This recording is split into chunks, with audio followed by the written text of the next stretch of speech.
안녕하세요, teacher.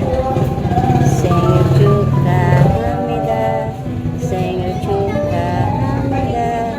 지구에서 우주에서 생일 사랑합니다.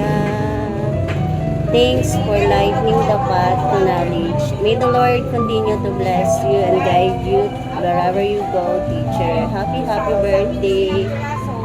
My name is Ram from the Philippines. Annyeonghaseyo, Sonsengnim, Nanum, Jenny Linia. So we've heard that it's your birthday today, so I just dropped by to say my greetings. But first, let me give you this verse.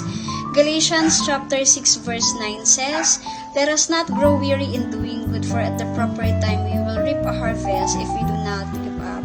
So as our Korean teacher, know that we really appreciate you teaching us your language. I know that it's not an easy job to do, and I salute you for your patience and understanding, knowing that we, your students, are just beginners of the language.